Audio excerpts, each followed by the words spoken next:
নমস্কার বন্ধুরা, ত্রিপুরার বেকার ভাই বোনদের জন্য আজকে সবচেয়ে বড় খবর নিয়ে আসলাম। ত্রিপুরা ফরেস্ট গার্ডের চাকরির ইন্টারভিউ এবার কিন্তু বন বিভাগ নেবে না। নেবে কে? নেবে বাইরের প্রাইভেট কোম্পানি। তো বন্ধুরা, আমি মুখের কথা বলছি না, এই দেখুন প্রমাণ। 29শে মে 2026 তারিখে ত্রিপুরা সরকার এই টেন্ডার নোটিশ কিন্তু ছেড়েছে। এখানে পরিষ্কার লেখা আছে দেখুন, ফরেস্টার আর ফরেস্ট গার্ড পদের জন্য সম্পূর্ণ নিয়োগ প্রক্রিয়া করানোর জন্য অভিজ্ঞ এজেন্সি চাই। তার মানে কি? তার মানে হলো ফর্ম ফিল আপ থেকে শুরু করে অ্যাডমিট কার্ড, লিখিত পরীক্ষা, ফিজিক্যাল টেস্ট আর সবার শেষে ইন্টারভিউ সব একটা প্রাইভেট কোম্পানি করাবে। তো বন্ধুরা, সত্যি বলতে আমিও প্রথমে ভয় পেয়ে গেছিলাম, কারণ আমাদের গরিবের ছেলেদের সরকারি চাকরি একমাত্র ভরসা। বন্ধুরা, ভালো করে খোঁজ নিয়ে দেখলাম ভয় পাওয়ার কিছুই নেই। আমি 100% গ্যারান্টি দিয়ে বলছি চাকরি সরকারিই থাকবে। তো এখানে আপনার যে চাকরির অ্যাপয়েন্টমেন্ট লেটার সেটা কিন্তু ত্রিপুরা সরকারই দেবে। মাসের শেষে যে মাইনে ঢুকিয়ে দেবে সেটাও ত্রিপুরা সরকারই দেবে। 60 বছর পরে যে পেনশন সেটাও থাকবে।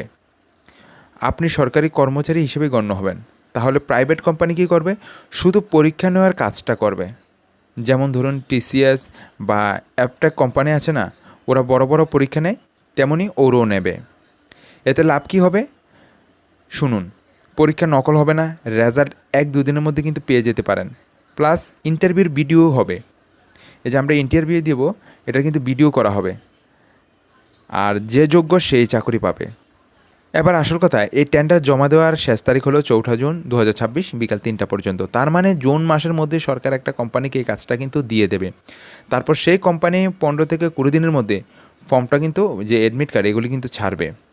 তো বন্ধুরা, জুলাই 2026 মাসে ফরেস্ট গার্ডের ফর্ম ছাড়ার চান্স কিন্তু 90%। তাই এখন থেকে বই নিয়ে কিন্তু বসে পড়ুন, সময় আর কিন্তু বেশি নেই। তাই এই ভিডিওটা আপনার সব বন্ধুদের শেয়ার করে দিন। আর কোনো খবর যাতে মিস না হয়, তাই চ্যানেলটাকে অবশ্যই সাবস্ক্রাইব করে পাশের যে বেল আইকনটি সেটি প্রেস করে দেবেন। তো আজকের ভিডিওটি এই পর্যন্তই। জয় হিন্দ, জয় ভারত।